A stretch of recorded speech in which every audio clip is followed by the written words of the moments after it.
कर रहा था गमे जहां का हिसाब, कर रहा था गमे जहां का हिसाब, आज तुम याद बेहिसाब आए। मताए लौह कलम छिन गई तो क्या गम है। फैज़ अहमद फैज़।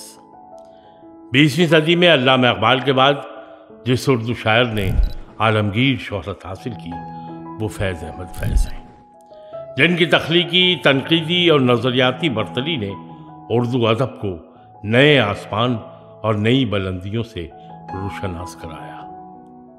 फैज़ ने जुल्म जबर के खिलाफ शायरी को हथियार बनाया और दुनिया भर के मजलूमों, गरीबों और परेशान हाल आवाम के हुकूक की लड़ाई लड़ी।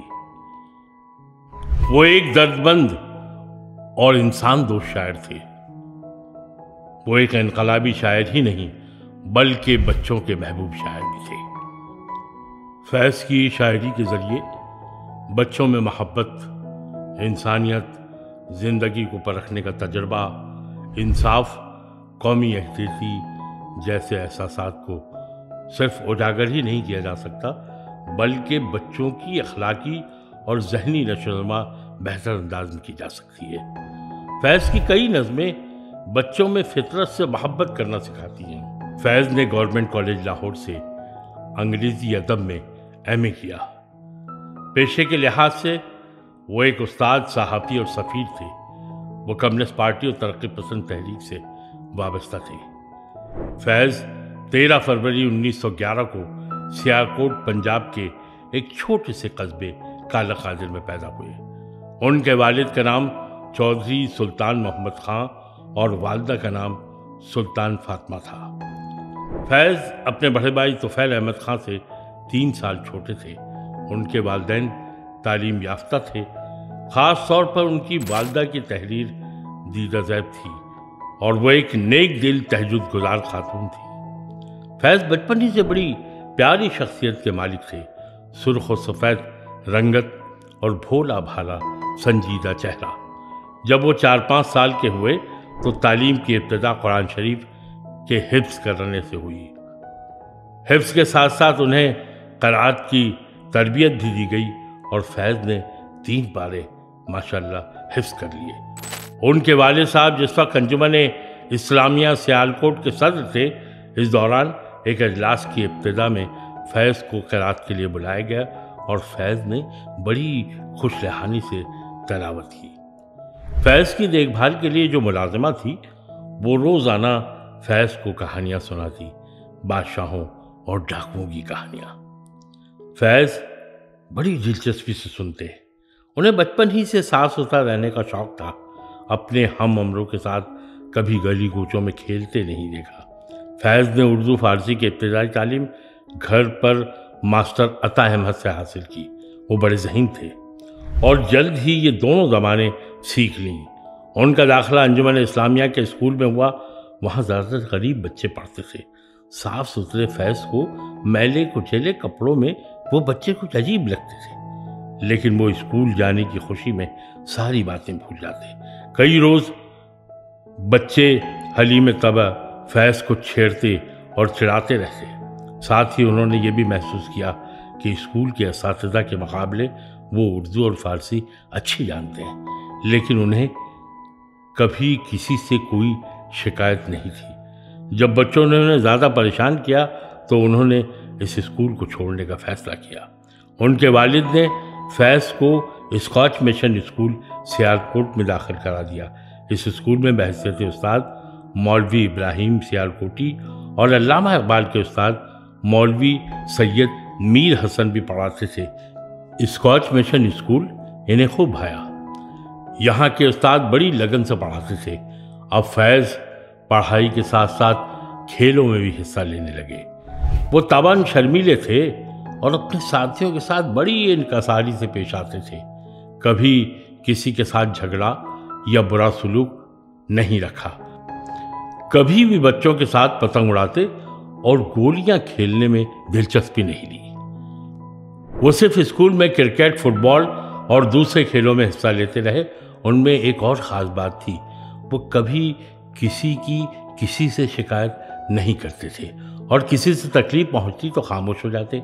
और यही सिफत जिंदगी भर उनकी शख्सियत का हिस्सा रही। उनके असातिज़ा ने उनकी पढ़ाई में दिलचस्पी और अच्छी कारकर्दगी को देखते हुए उन्हें मॉनिटर बना दिया और शरारत करने वाले तलबा को सज़ा देने की जिम्मेदारी फैज़ को सौंपी। लेकिन उन्हें बच्चों को मारना और उन्हें सज़ा देना बिल्कुल पसंद ना आया।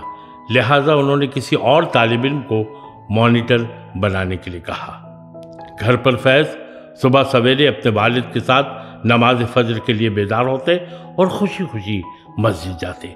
नमाज बाजमात के बाद कुरान का दर्स लेते, उसके बाद वालिद साहब के साथ सैर को जाते, घर आकर नाश्ता करते और स्कूल रवाना हो जाते। फैज़ के मामूलात में एक नया इजाफा ये हुआ कि रात को वालिद साहब उनसे ख़त लिखवाते और अखबार सुनकर खतूत लिखने और अखबार पढ़ने से उनकी उर्दू और अंग्रेज़ी अच्छी हो गई और मालूमात में भी इजाफा होने लगा। फैज़ को बचपन ही से कुतुब बीनी का शौक़ था। उन्होंने तिलिस्म होशरुबा, फसान आज़ाद, इसका मौलाना अब्दुल हलीम शर्र के नावल पढ़ने शुरू किए। दाग, मीर और गालिब का कलाम भी पढ़ा। साथ ही साथ उनके वालिद साहब के मशवरे पर अंग्रेज़ी नावल पढ़ने से उनकी अदबी मालूमात में खातिर खा इजाफा हुआ और इंग्लिश भी अच्छी हो गई। एक मरतबा उनके बड़े भाई तुफ़ैल अहमद खां के एक दोस्त ने फैज़ से पूछा, तुम शायरी पढ़ते हो या लिखते भी हो? फैज़ ने कहा, लिखी कभी नहीं। तो उनके कहने पर उन्होंने उनके दोस्त की हज्व लिखने की फरमाइश पर जब फैज़ ने अपनी समझ के मुताबिक हज्व लिख दी और वो हज्व पूरे स्कूल में मशहूर हो गई। लेकिन नर्म दिल फैज़ को बड़ी नदामत हुई कि मेरी वजह से छज्जू राम को बहुत दुख हुआ होगा। ये छज्जू राम वो हैं जिन पर फैज़ ने हज्व कही थी। फैज़ ने उन्हें ढूंढ कर उनसे माफ़ी मांगी। छज्जू राम नाराज़ होने के बजाय खुश हुए और कहा कि फैज़, तुम्हारी वजह से मैं आज सारी स्कूल में मशहूर हो गया। ये थी फैज़ की शायरी की इब्तिदा। फैज़ अहमद फैज़ उर्दू शायरी के एक अजीम सुतून हैं। उनकी शायरी में दर्द, मोहब्बत, इनकलाब और इंसानियत का हसीन इम्तिजाज पाया जाता है। फैज़ अहमद फैज़ की शायरी की अहम खूबी ये है कि उसमें सादगी, आम फहम ज़बान, दर्द और कर्ब की कैफियत, इंसानियत का पैगाम, आज़ादी की तड़प और मोहब्बत का मौजू मरकज़ रहा है। मुझसे पहली सी मोहब्बत मेरे महबूब न मांग, फैज़ की सबसे मशहूर नज़मों में से ये एक नज़्म है। इसमें मोहब्बत की शिद्दत और उसकी गहराई को बड़ी खूबसूरती से बयान किया गया है। कुछ इश्क किया, कुछ काम किया। ये नज़्म ज़िंदगी के मुख्तलिफ पहलुओं पर एक गहरा जायज़ा है। इसमें इश्क, काम और इंसान की जिम्मेदारियों को एक साथ पेश किया गया है। फैज़ की सबसे मारकतुल आरा शहरा आफाक नज़्म आज बाजार में पा बजो ना चलो। ये नज़्म इनकलाब और जद्दोजहद की रूह को जगाती है। निसार मैं तेरी गलियों के, ये नज़्म इश्क और मोहब्बत के पैगाम को बावर कराती है। नज़्म रकीब से में गहरे फ़लसफ़ाना और समाजी नुकात पोशीदा है। इश्क, जुदाई और इंसानी जज्बात की एक गहरी और दिलकश तस्वीर पेश करती है ये नज़्म। आके वाबस्ता है उस हुस्न की यादें तुझसे, आके वाबस्ता है उस हुस्न की यादें तुझसे जिसने दिल को परी खाना बना रखा था। उन्होंने रिवायती किरदार से हटकर रकीब को एक नई पहचान दी। फैज़ अहमद फैज़ बचपन ही से बहादुर और मुतहम्मिल मिजाज थे। गांव में उन्होंने पहली बार अपनी फूफियों को चक्की में अनाज पीसते हुए देखा। वो और उनके बड़े भाई ये देखकर हैरान रह गए कि किस तरह चक्की में साबित दाने डालते हैं और बारीक आटा पीस कर निकल आता है। जब रात हुई तो दोनों ने खुद चक्की चलाने का फैसला किया। बड़े भाई ने चक्की के ऊपरी पार्ट को संभाला और फैज़ ने हाथ में दाने ले लेकर डालने शुरू कर दिए। जैसे ही बड़े भाई ने चक्की चलाई, फैज़ की उंगली उसमें दब गई और खून बहने लगा। ये देखकर दोनों भाई डर गए। बड़े भाई ने समझाया कि वालिद साहब से मत कहना, वरना हम दोनों को डांट पड़ेगी। फैज़ चुपचाप बिस्तर में जाकर लेट गए। रात को उनकी उंगली में सख्त तकलीफ हुई और खून भी निकला, लेकिन फैज़ खामोशी से बर्दाश्त करते रहे। सुबह घर की खवातीन उन्हें जगाने आईं तो देखा चादर खून में लथपथ है। अब फैज़ को बताना ही पड़ा कि रात को क्या हुआ था। इस वाक़े से यही पता चलता है कि फैज़ की क़ुव्वत बर्दाश्त बचपन ही से काफ़ी मजबूत थी। उन्हें दुख छुपाने और दर्द बर्दाश्त करने की आदत पड़ चुकी थी, और यही खूबी जिंदगी भर उनके काम आई। उन्होंने हर तरह की सोबतें बर्दाश्त की और सब्र करते रहे। हमने जो तर्ज़े फ़ुग़ा की है कफ़स में इजाद, हमने जो तर्ज़ फ़ुग़ा की है कफ़स में इजाद, फैज़ गुलशन में वही तर्ज़ बयां ठहरी है। वो फ़िज़ा जिसमें फैज़, मजाज, राशिद और उनके हमअसरों ने अपनी तख्लीक़ात का आगाज़ किया था। चंद रोज़ और मेरी जान, फ़कत चंद ही रोज़, मुझसे पहली सी मोहब्बत मेरे महबूब न मांग, और भी दुख हैं ज़माने में मोहब्बत के सिवा, एक कड़ा दर्द के जो गीत में ढलता ही नहीं। ये चंद मिसरे नए मिजाज की दलील हैं, उनकी लुग़त सोती तरकीब बेसाख्ता और बेतकल्लुफ़ है। ये दाग दाग उजाला ये शब गजीद सहर, ये दाग दाग उजाला ये शब गजीद सहर, वो इंतज़ार था जिसका ये वो सहर तो नहीं। 1944 में उन्हें फ़ौज में तरक्की देकर कर्नल बना दिया गया था। जब तक वो फ़ौज में रहे मसरूफियात के बना पर ज़्यादा शेर न कह सके।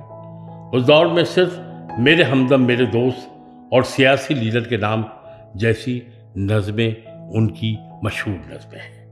मास्को में लेनिन अमन कमेटी ने 1962 में फैज़ अहमद फैज़ को लेनिन बैनुल अक़वामी अमन अवार्ड देने का फैसला किया। ये अवार्ड आलमी, अवामी और अमली जद्दोजहद के एतराफ़ के सिलसिले में दिया जाता है। फैज़ पहले एशियाई शायर थे जिन्हें ये अवार्ड मिला था। फैज़ अहमद फैज़ की मशहूर तसानीफ़ दस्ते बेसबा, जिंदा नामा, दस्ते तहसंग, मेरे दिल मेरे मुसाफिर, ख़ुबार अय्याम, ये उनका आखिरी शेरी मजमुआ था और उनका पहला मजमुआ था नक्शे फरियादी। नवंबर सन 1984 को इस अजीम इंसान दोस्त शायर का लाहौर में इंतकाल हुआ।